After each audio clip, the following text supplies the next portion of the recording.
Welcome once again to this video cast on the Creator and the Created. And we'll be speaking today about, or continue speaking about, the attributes of God, the attribute of perfection. When explaining the attributes of God, one can get the sense that we're just stirring the pot in the opposite direction. Because God's attributes, after all, are so interrelated with each other.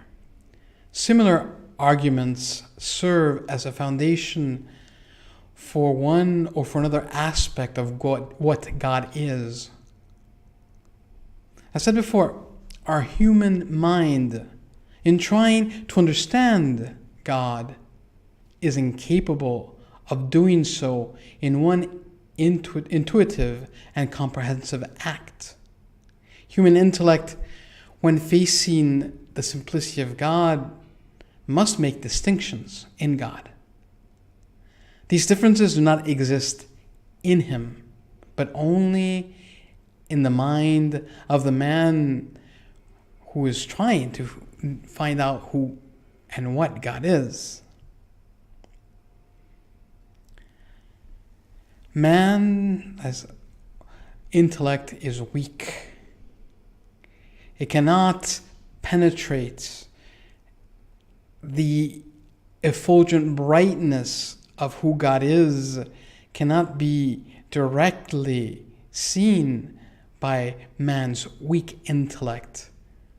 And he needs these logical, these virtual distinctions to make something out in the light. St. Thomas Aquinas states that after speaking of God's simplicity, after saying what God is not, one must speak of God's perfection. Something is perfect inasmuch as it is, as it has or is being. In our experience, the intellect of a healthy adult is more perfect than that of a newborn child. The sign of this is that an adult can speak, an adult can understand language and mathematics. He can reflect about himself, about his situation in the world. He can act accordingly by planning, by building, by finding solutions to problems. And the newborn baby, even if it naturally has the intellectual faculty to understand and to do all that an adult can do, at that certain point, he is unable. He is imperfect. He has not arrived at that perfection of being, at least physically. Between the intellectual ability of a man and an animal, let's say a lion's sensitive intelligence, there is a great and enormous difference. Man's perfection in his understanding, his intellect, makes him not just the king of the jungle, but of the material world. Between an animal and a plant, there is a great difference of perfection, not only in ability, but in being. There's a difference of ability because of the difference in the perfection of being, in how something is.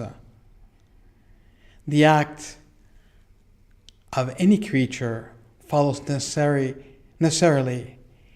the creature's perfection in being. Agere sequitur esse, the scholastics like saying, to act or to do follows to be.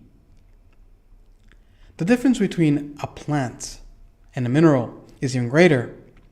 We do not just perceive this from what a plant achieves, or that it is a living being, but the perfection of being is so much inferior in what is material that we cannot distinguish even an individual in a rock, in any rock. If we split a rock, you get two rocks, and so on. If you split a plant, an animal or a human being into, all you get is a sticky or a bloody mess. There is in nature, in creation, a natural hierarchy of being, according to their perfection, according to how much they are. Perfections in creatures exist at different levels. They can be perfections in the material aspect, in their bodies. Some humans are more athletic than others. Some are more beautiful than others. They can be more perfect in their spiritual faculties. Some are more intelligent. Some are more virtuous than others. They can be more perfect in their natures. Animals are superior to plants and minerals, and human beings are superior to the rest of creation, except for angels, where man is dwarfed. In general, one can say the greater the active being, the greater is the nature. Not really the other way around, because essences do not exist by themselves. It is being that gives them perfection. Now, when we speak of the perfections in God, they are not outside his essential being. They are not necessary accessories or accidents. They are his being. God is at the origin of all perfections as universal cause of all being. These perfections of being come first from the first cause of being, and thus in some way they must be present in God because God is a cause. God caused them into being, and you can't get something from nothing. These perfections must exist in God in an absolute manner, identical to his divine essence. There are no parts in God. He is simple. We've seen that already. So God must be pure and absolute perfection. And all these perfections must exist in God, but in an eminent way. In a way which goes beyond the perfections in nature. Perfections like our spiritual understanding and our free will come from God. But in God, they are himself, and thus his intellect and will are radically unlike ours. And yet our intellect and will are like his. Our perfections are limited, his are unlimited, and are identifiable to his divine essence. They exist in an eminent way. Even with analogy tethering together the perfections between creator and creature, God remains and will always remain a mystery. We have no direct experience of God's perfection, of how God is perfect. So with the attribute of simplicity, we have seen that what God is not.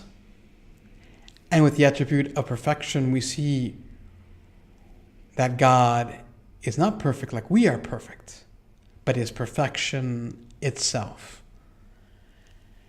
To be perfect as our Heavenly Father is perfect is impossible naturally without grace.